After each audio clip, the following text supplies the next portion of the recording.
সব বানাইছে ওরা। আর আপনি তখন চোখে তেল দিয়ে কাঁদবেন, হা আমরা কেন গরিব, আমরা কেন আল্লাহর ইবাদত করার পরেও আল্লাহ কেন আমাদেরকে গরিব বানালো। আপনি ধনী হওয়ার জন্য করেছেন কি? কিছুই তো করেন নাই, কিছুই তো করেন নাই। ধনী হওয়ার জন্য আপনি এবং আমি কোনো কিছুই করি নাই। অথচ ধন অর্জন করা, সম্পদ অর্জন করা আমাদের জন্য ফরজ। যেমন নামাজ পড়া ফরজ, সম্পদ অর্জন করা কি নামাজের চেয়ে কম ফরজ নাকি? ভিক্ষা করা কি? ভিক্ষা করা কি?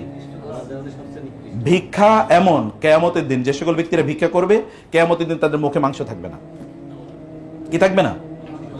তখন মানুষ দেখে দেখে বুঝবে ও তো ভিক্ষুক ছিল, এই কারণে ওর মুখে মাংস নেই। এটা এরকম লাঞ্ছিত অপমানিত হয়ে সে উঠবে কিয়ামতের দিন। আপনার রাসূল কিন্তু সাদাকে গ্রহণ করতো না, ভিক্ষা গ্রহণ করতেন না তিনি। আমরা তো সেই সম্ভ্রান্ত জাতি, ব্লু ব্লাড, মানে যদি বলি আমরা তো রাজার জাতি, কিন্তু আমরা ভিক্ষুক হয়ে গেলাম কবে? ভিক্ষুক হয়ে গেলাম যেদিন থেকে আমরা ব্যবসা ছেড়ে দিয়েছি। আমরা বলছি ওরা ব্যবসা করুক, আমরা কি আখিরাত নিয়ে থাকবো। তো আপনাদেরকে তো, আপনাদের বাবা তো জমিনের নেতা ছিল, তিনি কে? আদম আলাইহিস সালাম, উনি জমিনের নেতা ছিলেন না? ইব্রাহিম আলাইহিস সালাম আরেকজন বাবা, আল্লাহ তাআলা তাকে বলেছেন কি, ইন্নী জাইলুকা লিন-নাসি ইমামা, আমি তোমাকে মানুষের, আপনাদের বাপ দাদারা মানুষের নেতা, এই জমিনের নেতা, আমরা হয়ে যাচ্ছি ভিক্ষুক।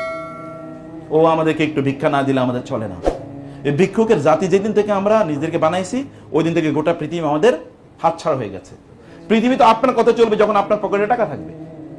পৃথিবী আপনার কথা চলবে না যখন আপনার পকেটে টাকা থাকবে না, তখন আপনার কথা চলবে না। মানুষের সামনে আপনি দাঁড়াবেন, মানুষের জন্য আপনি কিছু করবেন, করার জন্য আপনাকে অবশ্যই লাগবে সম্পদ। এখন সম্পদ ইনকাম করে কিভাবে বলেন তো? সম্পদ ইনকাম করার শ্রেষ্ঠতম পদ্ধতি হচ্ছে ব্যবসা। শ্রেষ্ঠতম পদ্ধতি কি? ব্যবসা। আপনি চাকরি করে কত টাকা ইনকাম করবেন? কত সর্বোচ্চ? চাকরিতে তো লিমিটেড। কত সর্বোচ্চ? কিন্তু ব্যবসা করে এর কোনো লিমিট আছে? কোনো লিমিট নাই, কোনো লিমিট নাই। ব্যবসা করবেন, অথবা ব্যবসাকে আপনি সাপোর্ট করবেন। সবাইকে ব্যবসা করবে তা করবে না, কিন্তু ব্যবসার প্রতিষ্ঠানগুলোকে কি করতে হবে? সাপোর্ট করতে হবে। এবার আমি তাহলে এক নম্বর কথায় গিয়েছি যে আমাদেরকে প্রচুর পরিমাণে ইনকাম করা লাগবে, প্রচুর ইনকাম করা লাগবে। ইনকাম কিভাবে করবো সেটা আমি পরে বলছি। দুই নম্বর বিষয় হচ্ছে যে ইনকাম করার জন্য আমাদেরকে লাগবে হলো ব্যবসা করা। কারণ ব্যবসার মধ্যে প্রচুর পরিমাণ কি আছে? বারাকা আছে। এখন ব্যবসা করার জন্য কি লাগবে? আমাদের প্রতিষ্ঠান লাগবে। ব্যবসা করার জন্য কি লাগবে? প্রতিষ্ঠান লাগবে। যেমন ইহুদিদের প্রতিষ্ঠান আছে, যেমন বললাম। আচ্ছা, অ্যাপল পৃথিবীর সবচেয়ে দামি মোবাইল কোম্পানির নাম কি? অ্যাপল নাকি? এরকম কেউ আর কিছু বানাইতে পারছে? কেউ বানাতে পারে না। দেখুন তার কোনো প্যারালাল কিছু আছে? প্যারালাল কোনো কিছু নাই। প্যারালাল আচ্ছা, পৃথিবীতে কম্পিউটারের জগতে আপনার যা লাগবে, যেমন সফটওয়্যার সব সফটওয়্যার কারা বানাইছে বলেন তো? সব মাইক্রোসফট স্যার আপনি চলতে পারবেন।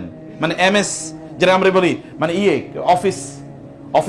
অফিসের মধ্যে কি আছে? ওয়ার্ড আছে, এক্সেল, তারপরে কি পাওয়ার পয়েন্ট, মানে অফিসের যা আছে এটা আপনি বলেন তো মাইক্রোসফট ছাড়া আপনার পক্ষে সম্ভব কিনা? তো মাইক্রোসফট কোন দেশের কোম্পানি? হ্যাঁ, এটা আমেরিকান কোম্পানি। কোথাকার কোম্পানি? American company. আপনি এরকম একটা কোম্পানি বানাইতে হবে আপনাকে। কোম্পানি ছাড়া, প্রতিষ্ঠান ছাড়া আপনি কোনোদিন কিচ্ছু করতে পারবেন না, কিচ্ছু করতে পারবেন না। আপনার প্রতিষ্ঠান তৈরি করতে হবে। প্রতিষ্ঠান, এখন 3 নম্বর জায়গায় আসি। প্রতিষ্ঠান কি সবাই একটা করে বানাবে? ইহুদিদের কি হয়েছে বলেন? ঠিক চায়নাদের কথা বলি। আচ্ছা, জাপানের কথা আগে বলি। জাপানে আপনারা জানেন 1945 সালে আমেরিকায় কি করলো? কোন এক সকালে 7টা বাজে হিরোশিমাতে অ্যাটম বোম মারলো। অ্যাটম বোম বানার মুহূর্তের মধ্যে, মিনিটের মধ্যে সেখানকার 70 থেকে 80 হাজার লোক তারা তুলার মানে বালির মতো তারা উড়ে গেল। এই যে শরীরের অঙ্গ প্রত্যঙ্গগুলো, এগুলো সব বালি হয়ে গেছে, পাউডার এরকম উড়ে গেছে। এরপরে 2-3 দিন পরে আবার নাগাসাকিতে তারা কি করলো? অ্যাটম বোম করলো। এর কয়েকদিন পরে, 3-4 দিন পরে, এরপরে জাপানিজরা তারা আত্মসমর্পণ করতে বাধ্য হয়েছে। তারা দেখছে আর বাঁচতে পারছে না কোনোভাবে। জাপান একটা কি ধ্বংসস্তূপে পরিণত হয়েছে। সেই জাপানের বর্তমান অবস্থা কি বলেন? এটা আমি 1945-এর কথা বলছি। বাংলাদেশ স্বাধীন হয়েছে কবে জানেন আপনারা? এটা তো দ্বিতীয় স্বাধীনতা। 1 নম্বর স্বাধীনতা কবে? 1947-এ। 1 নম্বর স্বাধীনতা কবে? 1947-এ। এই অঞ্চল তো 1947, এটা তখন নাম ছিল ইস্ট পাকিস্তান, এতটুকুই তো। অতএব এটা তো ইন্ডিপেন্ডেন্ট, তখন আলাদা। 1947 আর 1945।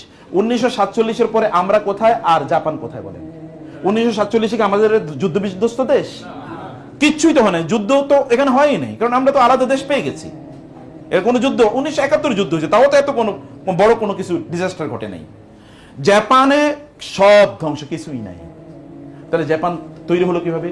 আপনারা জানেন জাপানের ইকোনমিক সাইজ জানেন আপনারা? এখন চায়না দ্বিতীয়, পৃথিবীর 1 নম্বর ইকোনমি কারা? আমেরিকা। 2 নম্বর ইকোনমি কারা? চায়না। এই কিছুদিন আগেও 2 নম্বর ইকোনমি কারা ছিল? জাপান ছিল। জাপানের টোটাল টাকা পয়সা যা আছে 57টা মুসলিম দেশের সব টাকা মিলালেও জাপানের অর্ধেক হবে না। কথা বুঝেন না আমারটা? তাহলে আপনার রাস্তায় ফিরুল্লাহ পড়েন নাই কেন? সুবহানাল্লাহ বলেন কমপক্ষে নাকি? এটা জাপানের জন্য সুবহানাল্লাহ না আপনার জন্য সুবহানাল্লাহ? আপনার জন্য আস্তাগফিরুল্লাহ পড়া উচিত। জাপানের যা অর্থনীতি আছে এই টোটাল অর্থনীতির অর্ধেকোনাই গোটা 57টা মুসলিম দেশের। জাপান করে কি বলেন তো? আপনি যদি সৌদি আরবেও যান, এমনকি আমেরিকাতেও গেলে দেখবেন বিএমডব্লিউ চলে, অথবা আপনি দেখবেন কি টয়োটা চলে, অথবা জাপানের গাড়ি ছাড়া আর কিছুই চলে না। আচ্ছা বলেন তো পৃথিবীতে জাপান করছে কি? ওরা গাড়ি বানাইছে, এইরকম ধরনের তারা কি ইলেকট্রন মানে ইয়ার পার্টস গুলো তারা তৈরি করেছে, মেশিনারিজ গুলো তারা বানাইছে। তো ওরা এই করলো কি? বলতো তো যুদ্ধ বিধ্বস্ত দেশ সব মরে সাফ হয়ে গেছে, এরা করলো কিভাবে? এরা করলো কিভাবে? এরা তখন জাপানের পরবর্তী গভর্নমেন্ট যারা সরকার যারা আসছিল, অথবা এরকম কিছু লোক যে আপনাদের মতো আমাদের ফরিদ ভাইয়ের মতো এরকম কিছু লোক তারা একত্রিত হয়েছে। তারা একত্রিত হয়ে তারা চিন্তা করলো কি করবে? কিছু লোকের তারা প্রশিক্ষণ দেবে। কোথায় প্রশিক্ষণ দেবে? লোক নাই, তারা পাঠালো আমেরিকাতে, যাও ওইখানে প্রশিক্ষণ নিয়ে আসে। ইউরোপে যাও, ওইখানে প্রশিক্ষণ নিয়ে আসে। রাষ্ট্রীয় দেশের কিন্তু অর্থনৈতিক অবস্থা খুবই খারাপ, কিন্তু কিছু টাকা পয়সা যা আছে এটা দিয়ে একজনের পাঠালো, যাও ওইখানে যাও, গিয়ে সেখান থেকে ট্রেনিং নিয়ে আসো। ট্রেনিং নিয়ে আসার পর তোমাকে আমাদের টাকা দিয়ে পাঠিয়েছি, তোমাকে আমার দেশে ফিরে আসতে হবে। তুমি ওইখানে থাকলে 10,000 টাকা বেতন পাইতে, আমরা তোমাকে 12,000 টাকা বেতন দেবো। ট্রেনিং তুমি নেবা, আমার টাকা দিয়ে তুমি ট্রেনিং নেবা, কিন্তু তুমি ফিরে আসবা, ফিরে এসে আমার এখানে চাকরি করবা, কিন্তু তোমাকে দেবো কত বেতন? ওইখানে যা পাইতে তার চেয়ে আমি তোমাকে 2,000 টাকা বেতন বাড়িয়ে দেবো, কিন্তু তোমার কাজ হবে চাকরি করা না, আমার এখানে এসে তুমি যা শিখছো এটা শিখাইবা অন্যদেরকে। ট্রেনিং, তুমি যা শিখেছো এটা এসে তুমি যা শিখেছো এরকম 10 জন লোকের শেখাবা। এই 10 জন আর 10 জন, এই 10 জন আর 10 জন, গোটা জাতি কি টেকনিক্যালি স্কিল, গোটা জাতি টেকনিক্যালি স্কিল। গত পরশু আমাকে একজন ইউনিভার্সিটির প্রফেসর বলছে, আমি যেহেতু ইউনিভার্সিটির প্রফেসর, তো একজন প্রফেসর বললো যে উনি একটা দোকানে গিয়েছে হলো ওষুধ কেনার জন্য। তো ওই দোকানের যে ওষুধ বিক্রি করে তার জিজ্ঞেস করলো কি তোমাকে তো দেখতে স্মার্ট মনে হয়, পড়াশোনা করেছো কোথায়? বলো স্যার আমি একটা প্রাইভেট ইউনিভার্সিটি, খুব নামি দামি প্রাইভেট ইউনিভার্সিটি থেকে ফার্মাসিতে বিএসসি করেছে, ফার্মাসিতে। তো বলো ফার্মাসিতে তুমি বিএসসি করছো, এখানে তুমি ওষুধ বেচো, ওষুধের দোকানে বসে বেতন পাও কত? বলো স্যার 15,000 টাকা। তো তুমি এরকম চাকরি করো, এটার জন্য তো ফার্মাসিতে পড়াশোনা করার প্রয়োজন নেই। বলে স্যার কি করবো, কোনো চাকরি পাই না তো, অতএব যেটা পাইছে এটাই করতেছে। পড়েছে কোথায়? ফার্মাসিতে। ও তো এখন একটা ফার্মাসি, একটা কোম্পানি, ফার্মাকোলজি ফার্মাসিউটিক্যাল কোম্পানি দেওয়ার কথা, কারণ ও তো পড়াশোনা করেছে কিভাবে হাউ টু ম্যানুফ্যাকচার মেডিসিন, কিভাবে ওষুধ বানাবে এটা পড়ার কথা, এটা সে শিখেছে, ওইখানে পড়াশোনা করেছে, কিন্তু আইসা করতেছে কি